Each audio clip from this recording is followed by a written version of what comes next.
For 45 years, they said they would never give it up. Not under sanctions, not under military strikes, not under the most suffocating diplomatic pressure any nation had endured in the modern era. The enriched uranium was not simply a weapons program to the Islamic Republic. It was the regime's reason for existing. Its claim to regional supremacy, the card that made every enemy think twice, every negotiation tilted in Tehran's favor, every threat from Washington and Tel Aviv landing with less weight than it otherwise would have. And then, in the span of a single announcement, it was gone. Iran has agreed not to possess nuclear weapons. Iran has agreed to hand over its stockpiles of enriched uranium. And they've agreed to it very powerfully. Read those words again. Not a ceasefire, not a pause, not a temporary suspension under inspection protocols that Iran could quietly walk back in 6 months. A surrender of the most strategically significant asset the Islamic Republic has ever possessed. The red line the Islamic Revolutionary Guard Corps said for decades it would die before crossing. Crossed. And the way it happened, without a single American soldier entering Iranian territory, without an airborne operation into underground fortresses, without the most complex military raid since Normandy, is the part of this story that even Washington did not fully anticipate. Stay with me because what just happened in Iran is one of the most consequential events in the history of the Middle East, and the full weight of it has not yet landed.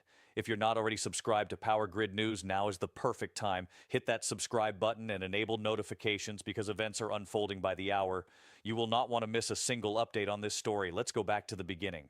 Because to understand why this moment is historically shattering, you need to understand what that uranium actually was. Not technically, strategically.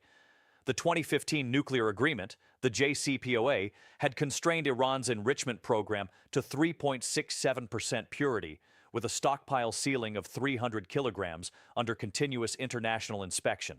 It was a framework that kept Iran's nuclear capabilities at a distance from weapons-grade material that neither Israel, Saudi Arabia, nor the United States could accept seeing closed. The deal was imperfect, it was contested, but it worked as a ceiling. Then Trump withdrew from the deal in his first term, branding it the worst deal ever negotiated. Tehran released the brakes. First, enrichment climbed to 20%, then to 60%. By June 2025, as confirmed in a confidential IAEA report dated May 31st of that year, Iran had amassed over 440 kilograms of uranium enriched to 60% purity, a nearly 50% increase from just the February before. That is enough fissile material, properly processed, for more than 10 nuclear warheads. The Center for Arms Control and Non-Proliferation noted something even more alarming. Iran was simultaneously introducing advanced centrifuges and conducting experiments with uranium metal, activities that have no plausible civilian explanation.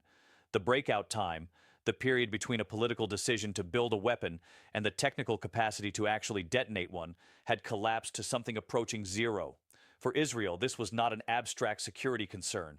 It was an existential nightmare with a running clock.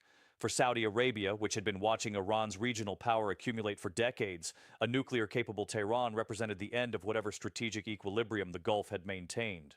For the United States, a nuclear-armed Iran in a region where Saudi Arabia, Egypt, and Turkey had each privately communicated they would pursue their own programs in response meant the beginning of the most dangerous proliferation cascade in the nuclear era. The uranium was distributed across 3 underground fortresses built specifically to survive American and Israeli airstrikes. Natanz, buried in the heart of mountains, surrounded by concrete and lead shielding. Isfahan, holding roughly half the total stockpile in tunnels more than 90 meters deep. Fordow, built entirely inside a mountain, constructed to resist direct attack from the most powerful conventional munitions in existence. The June 2025 strikes had severely damaged these facilities. A significant portion of the stockpile had been buried under rubble. But here is what the strikes could not solve. Uranium enriched to 60% does not disappear through radioactive decay. It does not degrade. It does not become harmless. It can remain at weapons-relevant enrichment levels for hundreds of years. The bombs destroyed the infrastructure. They did not destroy the material, and the material, given time and resources, can be reconstructed around. The program could be rebuilt. This is what drove the Pentagon to present a ground operation plan that defense officials described in unambiguous terms as a logistics nightmare more complex than Normandy. The 82nd Airborne Division would paradrop into hostile territory and construct a runway from scratch under fire. Delta Force and Navy SEAL teams would blast through 300 feet of rubble to reach tunnels 90 meters underground. Operators in hazmat suits would enter underground facilities with radiation sensors, checking every cylinder for booby traps, advancing step by step through environments where a single mistake meant contamination. All of this sustained under continuous Iranian missile and drone attacks for weeks on end. Only a few dozen soldiers in the entire United States military have received training in nuclear material recovery operations. The plan was possible on paper, in the same way that almost anything is possible on paper. In practice, former defense officials called it something they could not recommend executing. Trump looked at that plan. Then he looked at a 21-mile-wide strait in the Persian Gulf, and he chose the strait. On April 13th, the U.S. Navy declared a full blockade of Iranian ports at the Strait of Hormuz. Shadow fleet vessels, ships that had successfully moved Iranian oil through back channels for years, were turned back.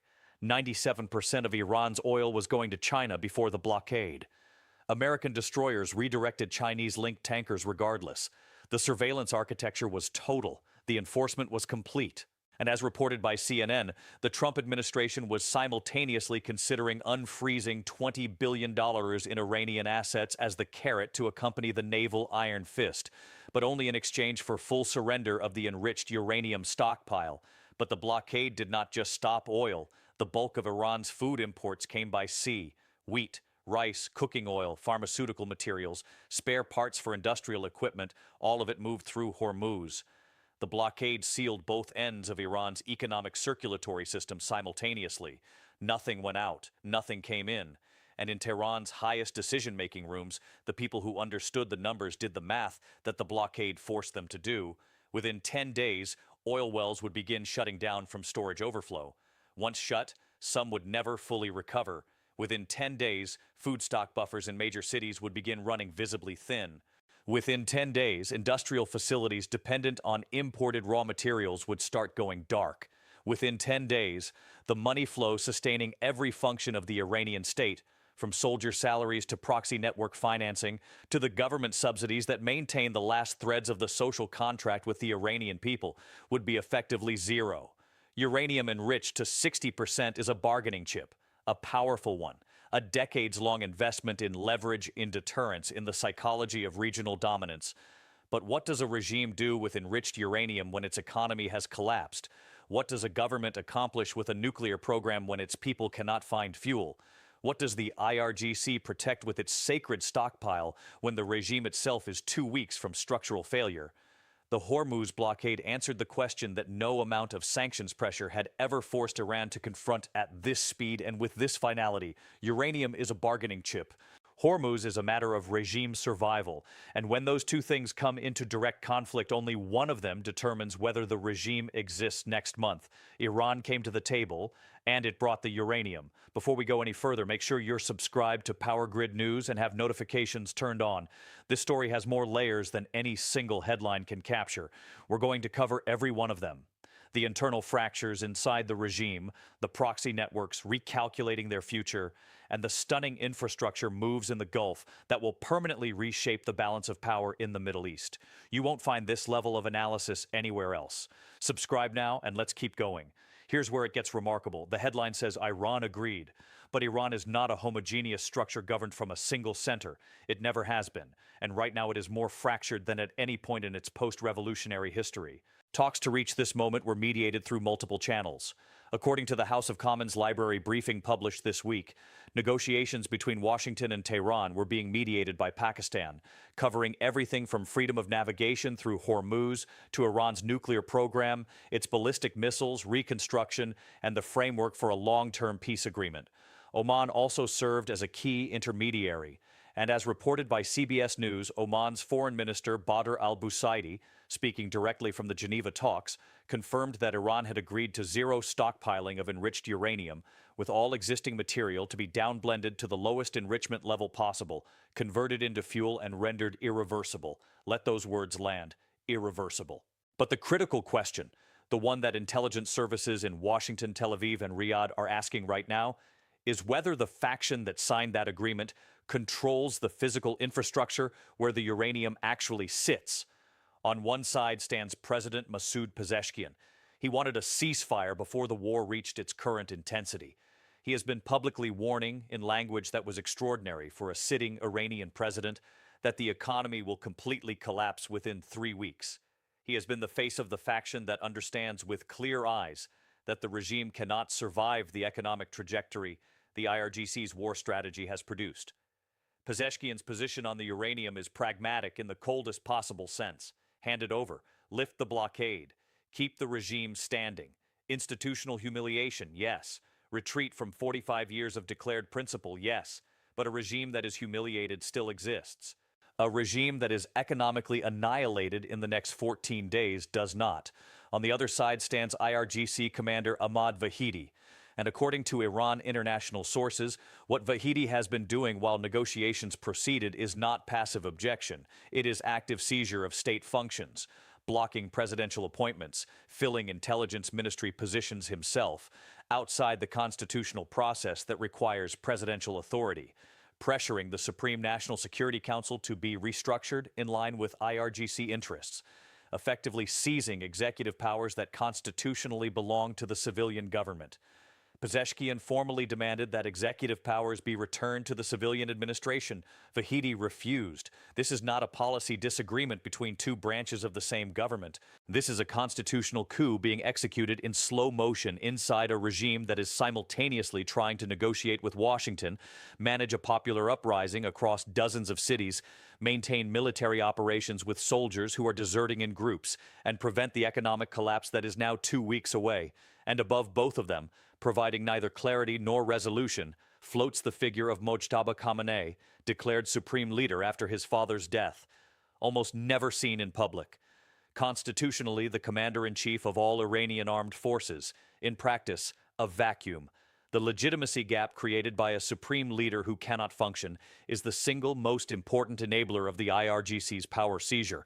Every decision requires authorization that cannot be obtained, which means the entity willing to act without authorization wins the institutional contest. The IRGC is willing to act without authorization. That is the entire point of what Vahidi has been doing.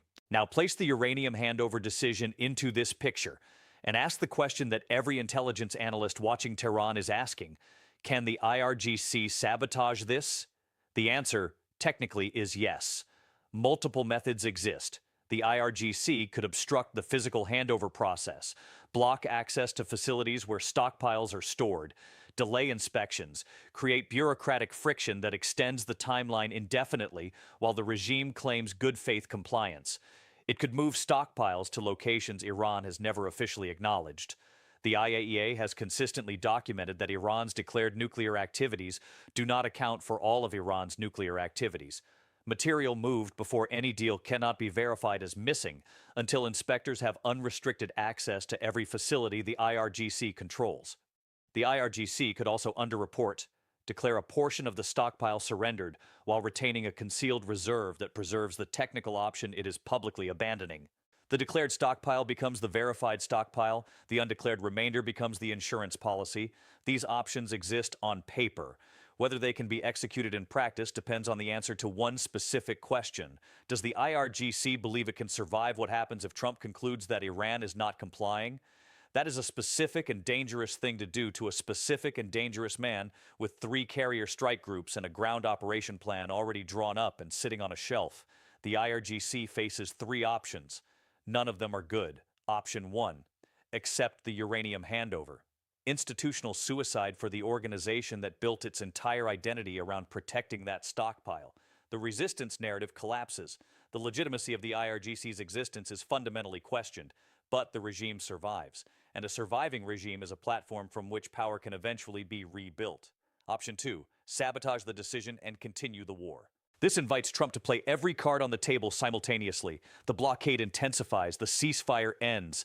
The ground operation plan that defense officials called a logistics nightmare stops being a plan on a shelf and starts being an order in execution. The 82nd Airborne, Delta Force, the SEAL teams, the whole architecture of the most complex military operation since Normandy becomes the IRGC's direct consequence for choosing sabotage over surrender. Option 3, internal coup.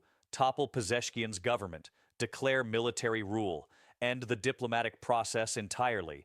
This option removes the last faction arguing for regime preservation through negotiation and hands the entire Iranian state to the organization whose strategy produced the current catastrophe. As one analyst described it, hammering the last nail into an already collapsing regime. All three options mean loss for the IRGC. The calculation of which loss is most survivable is being made in Tehran right now. But here's where it becomes even more complicated. The CNN reporting this week confirmed something that American officials have been watching with growing alarm. There is a documented divide between Iran's negotiating team, led by Parliament Speaker Mohammad Bagher Ghalibaf and Foreign Minister Abbas Araghchi, and the IRGC command. As CNN reported directly, American officials have been asking who can ultimately bind the Iranian state to any commitments its diplomats make at the table. The answer right now is unclear, and that ambiguity is arguably the most dangerous element of this entire situation. Now, let's talk about the world outside Tehran, because the regional implications of this moment are already reverberating in ways that are reshaping the Middle East's strategic architecture before the ink on any agreement has dried. For Israel, the Iranian nuclear handover removes the single threat that has dominated its national security planning for 2 decades. Within hours of the initial announcement, Israeli Prime Minister Netanyahu signaled readiness to engage in Lebanon ceasefire talks. The timing was not coincidental. With the nuclear shadow removed, the calculus of every other regional negotiation changes. Hezbollah without Iranian nuclear backing is a fundamentally different organization than Hezbollah with it. The psychological architecture of Iran's entire proxy network was always built partly around the implied protection of the nuclear deterrent behind it. Remove the deterrent and every proxy recalculates its risk exposure. Hezbollah is running the math. The Houthis are running the math. Iraqi militias are running the math. If Iran surrendered its nuclear card under 2 weeks of economic pressure, what does that tell us about the value of the protection we were promised? If the IRGC's most sacred commitment could be reversed by closing a 21-mile strait, what is the IRGC's commitment to our security actually worth? Those questions once asked cannot be unasked. For Saudi Arabia and the Gulf states, the relief is existential, but it is also complicated by what comes next. The nightmare scenario, a nuclear-armed Iran in a region where Riyadh had privately communicated it would respond in kind, has been avoided. The proliferation cascade that American analysts described as inevitable if Iran crossed the nuclear threshold does not happen, at least not now. At least not from this cause.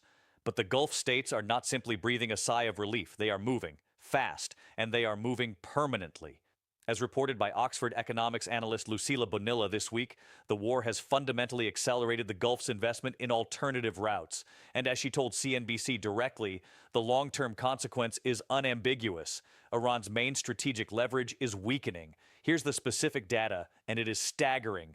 Saudi Arabia's east-west pipeline, also known as the Petroline, is now pumping oil at its full capacity of 7 million barrels per day. That milestone was confirmed by Bloomberg and Fortune, citing sources familiar with the Saudi oil industry. The 200-kilometer pipeline runs from the oil-rich eastern province across the entire Arabian Peninsula to the Red Sea port of Yanbu. It was built during the Iran-Iraq War of the 1980s, the last time Hormuz came under serious threat. But in 2026, Saudi Arabia converted its accompanying natural gas liquids pipeline to carry crude oil, pushing full throughput to 7 million barrels per day, a capacity milestone the kingdom had been preparing for decades. The UAE has simultaneously pushed its Abu Dhabi crude oil pipeline, the ADCOP, to 71% utilization, with analysts at energy research firm Kepler estimating available spare capacity of 440,000 barrels per day that can be activated on short notice. What does this mean strategically? The numbers don't fully replace Hormuz, which before the war was moving roughly 20 million barrels of crude per day. But that is not the point. The point is the direction of the investment and the speed.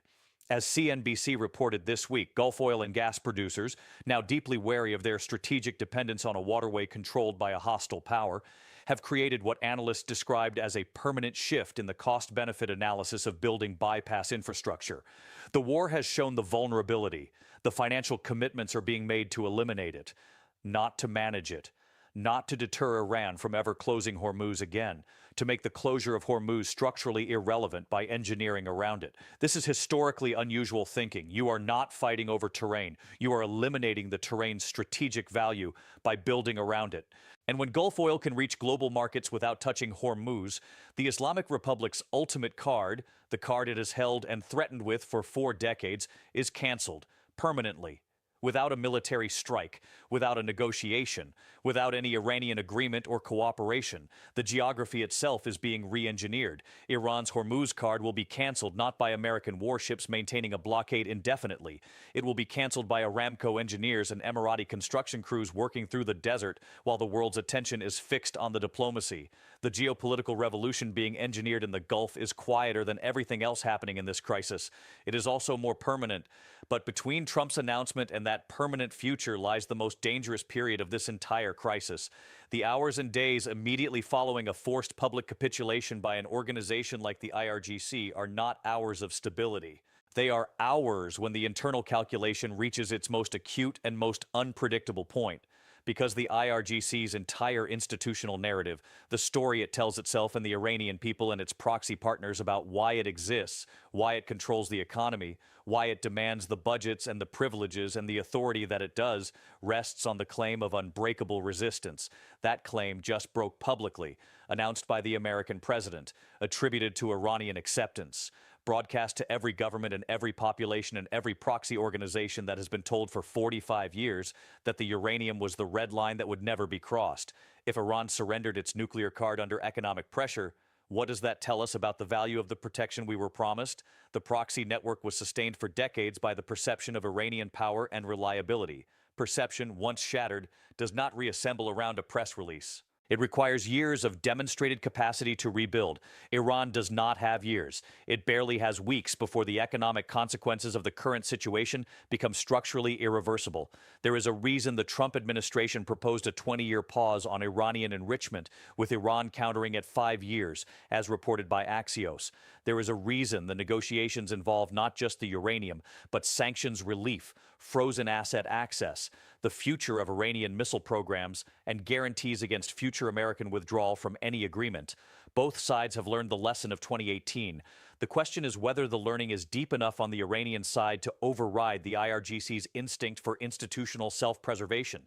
The verification challenge is real, and it is serious. As the IAEA itself documented in its May 2025 confidential report, Iran's declared nuclear activities do not account for all of its nuclear activities. IAEA Director General Rafael Grossi confirmed in December 2025 that inspectors in Iran were still unable to access damaged facilities at Natanz, Isfahan, and Fordow. The material that inspectors cannot access cannot be verified. The material that cannot be verified cannot be surrendered. And the material that cannot be surrendered in a moment of regime stress becomes the ultimate insurance policy for a IRGC that is running out of options. That is the verification gap that sits at the center of this entire negotiation. And closing it requires not just Iranian agreement at the diplomatic level. It requires IRGC compliance at the operational level. Those are two completely different things. Here is the picture as it stands. An announcement has been made that Iran has agreed to surrender its nuclear stockpile. Iran has not officially confirmed this. Between the announcement and the confirmation lies a gap in which the IRGC's decision about whether to accept institutional humiliation or escalate toward regime destruction is still being made. Vahidi is seizing state functions. Pezeshkian is demanding them back. The supreme leader is absent. The ceasefire deadline has passed. The blockade holds. Oil wells are approaching the point of shutdown from which some will never recover. Soldiers are deserting. The proxy networks are asking whether dying for Tehran still makes strategic sense.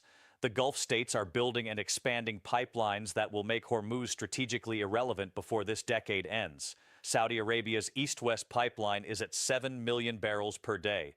The UAE's ADCOP is running at maximum utilization. The geography of Middle Eastern energy is being permanently re-engineered in real time. And somewhere in the underground facilities that American strikes buried under rubble, the uranium that the IRGC called its national pride, its resistance shield, and its reason for existence is sitting in conditions that no one in Washington can fully verify and no inspector has yet accessed. The United States did something that its own defense officials called nearly impossible. It convinced Iran to, at least publicly, surrender its most strategic asset without executing the most complex military operation since Normandy. It did not send the 82nd Airborne. It did not deploy Delta Force into 90-meter tunnels in hazmat suits. It closed the Strait, turned time against a regime that was already cracking from within, and waited at a table until the mathematics of survival overrode 45 years of ideological commitment. It worked, at least on paper, at least according to one announcement, at least for now. But the IRGC's silence in the hours since that announcement is not necessarily acceptance. It might be the calm before the most dangerous decision the organization has ever made, because surrendering the uranium surrenders the narrative, and the narrative is all the IRGC has left. Something unthinkable just happened in Iran, and the most unthinkable part is not the surrender itself. It is what happens next inside the regime that was forced to make it. That answer is still being decided in Tehran, in tunnels, in rooms where men who have been fighting each other since 1988 are choosing between survival and the story they have told themselves their entire lives. The world is watching, and the clock has never been closer to midnight. We will, of course, keep you updated on every development as this story unfolds. If you haven't already, make sure you subscribe to Power Grid News and hit that notification bell, because this situation is moving faster than any news cycle can track, and you deserve analysis that keeps up. Thanks for watching, and stay with us.